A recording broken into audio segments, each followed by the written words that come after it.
জিনিসকে যদি তোমাদের ব্যক্তিগত জীবনে, পারিবারিক জীবনে, সামাজিক জীবনে, রাষ্ট্রীয় জীবনে, আন্তর্জাতিক জীবনে, সিরতে সুরতে, তোমাদের শয়নে স্বপনে সর্বহালতে দুইটা জিনিসকে যদি তোমরা আঁকড়ে ধরতে পারো, আমি বিশ্ব নবী ঘোষণা করে দিলাম, লাং তাদিল্লু, তোমরা কখনো ধ্বংস হবে না।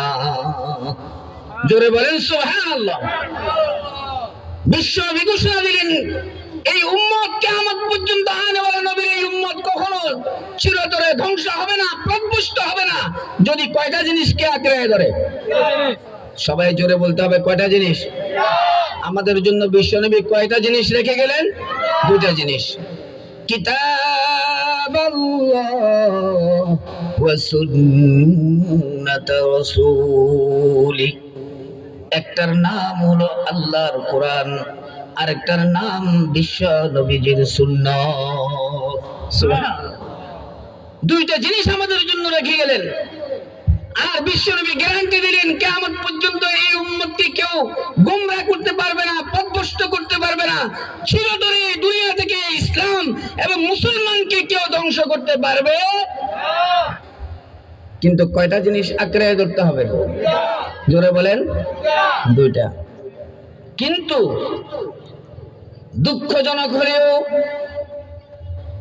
সত্য এবং পরিতাপের বিষয় হলো, বিশ্ব নবী আমাদের বিপদ থেকে, আপদ থেকে, দুশমন থেকে, ইহুদি থেকে, খ্রিস্টান থেকে এবং বুত পূজারী থেকে, সমস্ত মুনাফিকের দল থেকে বেঁচে থাকার জন্য যে দুইটা হাতিয়ার দিয়া গেলেন, আমরা দুঃখজনক হলেও সত্যিও মুসলমান গোষ্ঠী, ইমানের দাবিদার, আমরা এই দুইটা জিনিস দুটোটাই ছেড়ে দিয়েছি।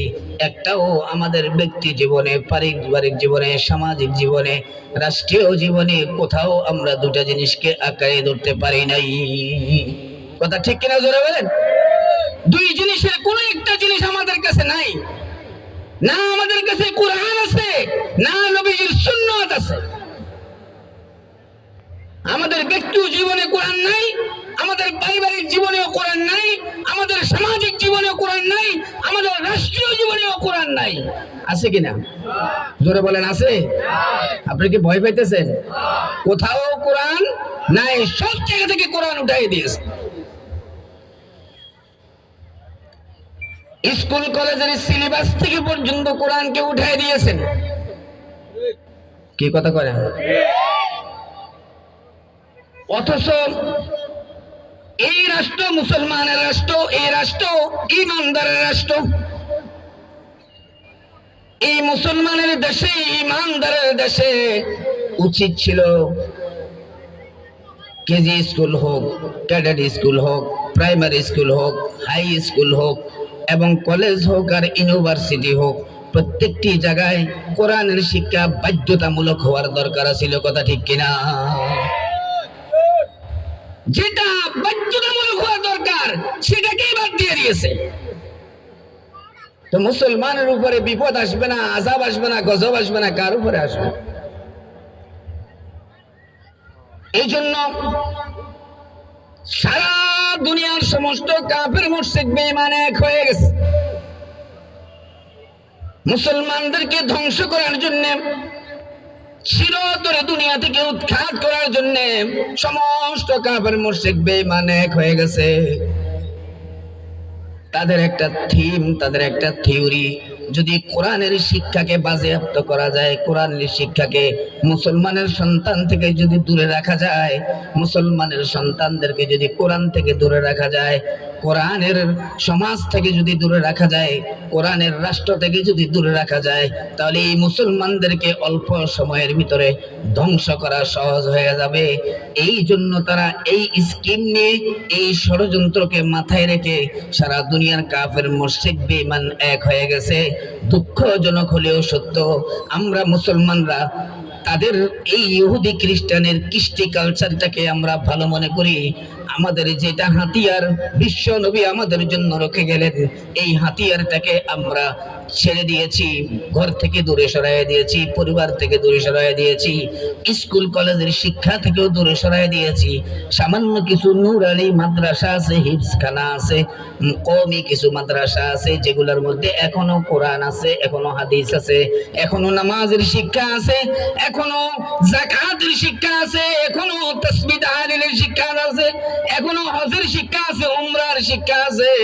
ওই শিক্ষাটাকেও ধ্বংস করার জন্য সমস্ত বেঈমানের দল, বেঈমানের গোষ্ঠী একাত্র হয়েছে, যাতে এই দেশ থেকে মাদ্রাসাগুলাকেও বন্ধ করা যায়। কথা ঠিক কিনা বলেন?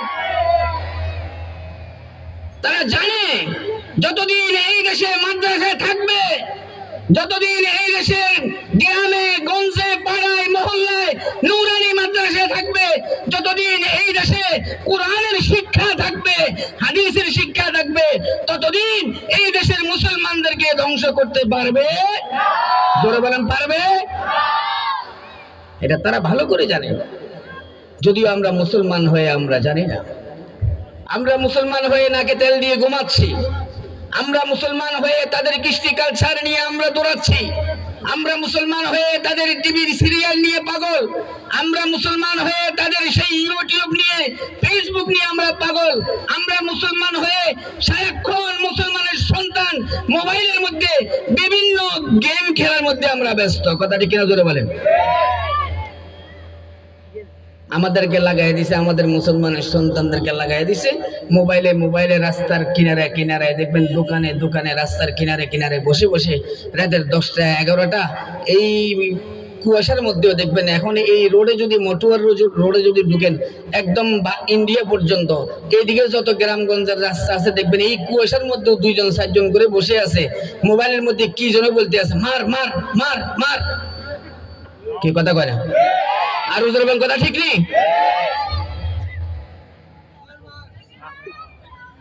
আফসোস মেরে ভাই, দুস্থ বুজুর্গ,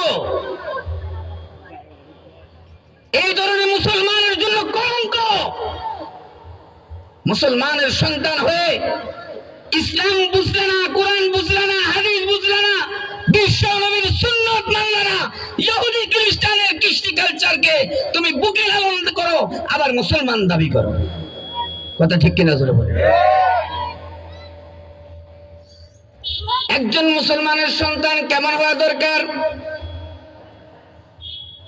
যার নাম শরীফুল ইসলাম, যার নাম আমিনুল ইসলাম, যার নাম ইহসানুল হক, যার নাম আব্দুর রহমান, যার নাম আব্দুল্লাহ, এই ধরনের মুসলমানের সন্তানগুলি যার নামটা এত সুন্দর, আল্লাহর নামের সঙ্গে রহমানের নামের সঙ্গে মিলায়া, এই সন্তান আজান শোনার সঙ্গে সঙ্গে মসজিদের মুয়াজ্জিনের যখন আল্লাহু আকবারের ধ্বনি আসে, তখন এই ধ্বনির সঙ্গে সঙ্গে কোন দিকে যাওয়ার দরকার? জোরে চিল্লায় বলেন।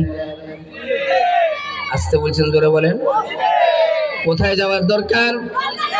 কিন্তু মুসলমানের সন্তান আল্লাহর ঘরে যায় না, নামাজ পড়তে যায় না, মসজিদে যায় না, তারা মসজিদের পাশ দিয়ে গান শুনতে শুনতে বাজারে চলে যায়, মসজিদের পাশ দিয়ে গেম খেলতে খেলতে বাজারে চলে যায়, মাঠে চলে যায়। মুসলমানের সন্তান আসরের নামাজ খেলার মাঠে যায়, মাগরিবের নামাজ খেলার মাঠে যায়। মুসলমানের সন্তানের ইশারের নামাজ ঘরে ফেসবুক টিপতে যায়। মুসলমানের সন্তানের রাত 2টা 3টা পর্যন্ত মোবাইল চালাইতে চালাইতে রাত চলে যায়। মুসলমানের সন্তানের পরে ঘুম দেয়, এই ঘুম থেকে উঠতে উঠতে মুসলমানের সন্তানের পরের দিনের 8টা 9টা 10টা বেজে যায়। এরপরে মুসলমানের সন্তান ওযু ঠিক নাই, পাক পবিত্রতা ঠিক নাই, গোসল ঠিক নাই। মুসলমানের সন্তান এখনো গোসল কিভাবে করে জানে না, মুসলমানের সন্তান এখন ওযু করে কিভাবে জানে না, মুসলমানের সন্তান কিভাবে পবিত্র হবে জানে না। অথচ আল্লাহর হাবিব লানত করেছে ওই মুসলমানের জন্য যারা অপবিত্র থাকে, প্রস্রাব থেকে অপবিত্র থাকে, নাপাকি থেকে অপবিত্র থাকে, গোসল না করে আল্লাহু আকবার যেভাবে সেভাবে রাস্তায় বের হয়ে যায়, এদের উপরে আল্লাহর হাবিবের লানত আছে, লানত আছে, লানত আছে, গজব আছে। অথচ মুসলমান আল্লাহর রাসূলের লানতের উপরে চলে, গজবের উপরে চলে। যেই পথে চললে পরে আল্লাহর রহমত নাযিল হবে, সেই পথে মুসলমানের সন্তান চলে না। মুসলমান যদি আজকে কোরআন প্রেমিক হইতো, হাদিস প্রেমিক হইতো, বিশ্ব নবীর সুন্নত প্রেমিক হইতো, মুসলমানের সন্তান যদি আজকে কোরআন ওয়ালা হইতো, কোরআনকে মহব্বত করেনওয়ালা হইতো, তাহলে কমপক্ষে এই আদালত ভবনের আশপাশের গ্রামের মুসলমান বাজার পর্যন্ত মাইকের আওয়াজ যায়, এদিকে মঠুয়ারাল শেষ মাথা পর্যন্ত মাইকের আওয়াজ যায়, এদিকে পশ্চিম ছাগলনাইয়া পর্যন্ত মাইকের আওয়াজ যায়। যতটুক পর্যন্ত মাইকের আওয়াজ যায়, এতটুক পর্যন্তর জন্য কোন মুসলমান মাহফিলে না এসে আল্লাহর কোরআনের কথা না শুনে বাড়িতে ঘুমাইতে পারত না।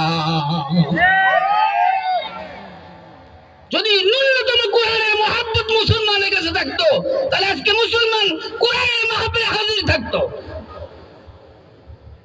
এরা নামের মুসলমান, কলঙ্কিত মুসলমান। এই মুসলমানের দ্বারা না ইসলাম জিন্দা হবে, না দুনিয়াতে শান্তি আসবে। কথা ঠিক কিনা জোরে বলেন।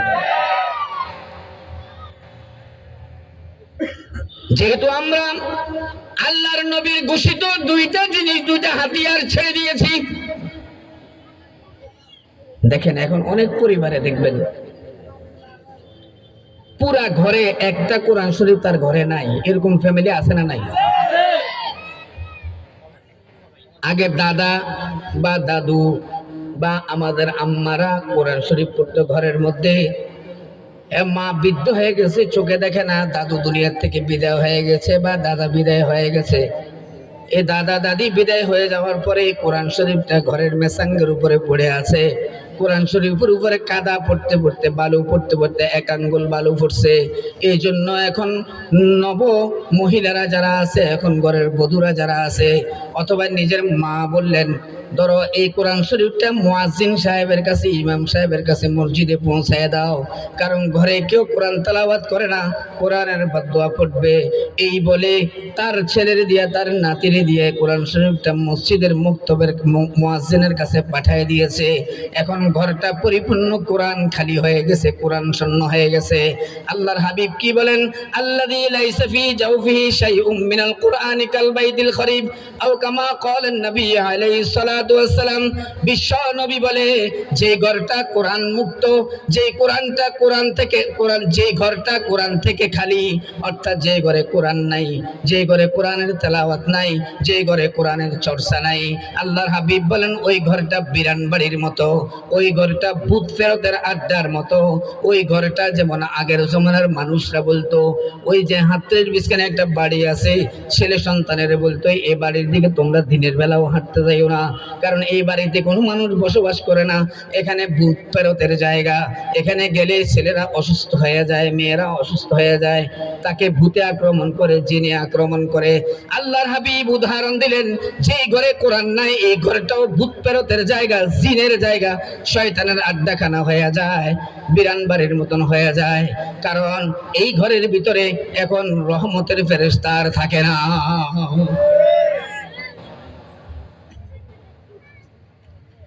ইন্নাল্লাযী লাইসা ফী জাওফিহি শাইউম মিনাল কুরআনি কাল বাইতিল খরিব।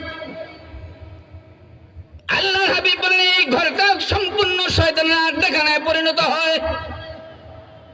এই জন্য দেখবেন প্রত্যেকটা ঘরে ঘরে, যেই ঘরে কোরআনের তেলাওয়াত নাই, ফজরের সূরা ইয়াসিনের তেলাওয়াত নাই, মাগরিবের সূরা ওয়াকিয়ার তেলাওয়াত নাই, এশার পরে সূরা মুলুকের তেলাওয়াত নাই, ঘরে কোরআনওয়ালা নাই, কোরআনওয়ালা সব বিদায় হয়ে চলে গেছে।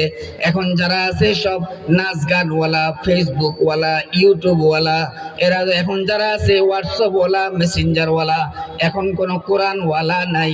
এই জন্য প্রত্যেকটি ঘরে ঘরে অশান্তির আগুন জ্বলতেছে। সন্তান বাবার কথা শুনে না, মায়ের কথা শুনে না, পুত্রবধূ শাশুড়ির কথা শুনে না, শাশুড়ি পুত্রবধূকে সহ্য করতে পারে না, ভাইয়ে ভাইয়ে মিল নাই, বনে বনে মিল নাই, ভাইয়ে বনে সম্পদ নিয়ে টানা হেসা, প্রত্যেকটি ঘরে ঘরে অশান্তির আগুন চলতেছে। কারণ এটা আল্লাহর পক্ষ থেকে একটা আযাব। আল্লাহ নিজে ঘোষণা করলেন, ওয়ামান আরাদা আন যিকরি ফাইন্না লাহু মাঈশাতান দানকা ওয়া নাহশুরুহু ইয়াউমাল কিয়ামাতি আ'মা। আল্লাহ বলেন, তোমার ঘরে আজকে যত অশান্তি দেখতেছো, তোমার ঘরে আজকে যত অভাব দেখতেছো, রিজিকের যত সমস্যা দেখতেছো, সবগুলি হলো তোমরা আল্লাহর কোরআন থেকে বিমুখ হয়ে গেছো, চেহারা ফিরাই নিয়েছো, মুখ ফিরাই নিয়েছো। এই জন্য আল্লাহর পক্ষ থেকে তোমাদের উপরে গজব। কথা ঠিক কিনা জোরে বলে? ঘোষণাটা কার? একটু চিৎকার দিয়ে বলতে হবে, ঘোষণাটা কার? কোন আলেমের? কোন মুফতি মুহাদ্দিসের? এই ঘোষণা কার? আরো চিল্লে বলেন কার? আল্লাহর ঘোষণা। আল্লাহ বলেন, ওই ঘরে আমি আল্লাহ গজব লাগাই দিয়েছি। এই ঘরে কোটি কোটি টাকা আয় রোজগার করবে, এরপরে কোনো বরকত থাকবে না, সন্তানের বাপে মিল থাকবে না, মায়ের সন্তানে মিল থাকবে না, পুত্রবধূ আর শাশুড়ির মিল থাকবে না, ঘরে ঝগড়া লেগে থাকবে, অসুস্থতা লেগে থাকবে, বিপদ আপদ লেগে থাকবে। কারণ তোমরা আমার কোরআন ছেড়ে দিয়েছো। কি ছেড়ে দিয়েছে বলেন? আর কথা লম্বা করবো না, বলেন কোরআন দরকার আছে না নাই? জোরে বলেন, একটু জোরে বলতে হবে। কোরআন দরকার আছে? আরো জোরে দরকার আছে? কোরআনের শিক্ষা লাগবে কি লাগবে না? জোরে বলেন। বিশ্ব নবী বলেন, তাআল্লামুল ফারাইদ ওয়াল কুরআন ওয়া আল্লিমুন নাস ফাইন্নী মাকবুদ। বিশ্ব নবী বলেন, আমি অচিরেই দুনিয়া থেকে বিদায় হয়ে চলে যেতে পারি, কারণ জানি না কখন আল্লাহ তাআলা আমাকে ডাক দিয়ে দে। ও আমার উম্মতেরা শোনো, তোমরা আমার কোরআন এবং আমার ফরায়েজগুলি, মাসলা মাসাইলগুলি নিজে শিখো, এবং তোমাদের সন্তানদেরকে, তারা তাদের পরবর্তীদেরকে বাল্লিগু আন্নি ওয়ালাউ আয়া, যে একটা কথাও শিখবে সে অন্যের কাছে পৌঁছায় দিয়েবে। এই জন্য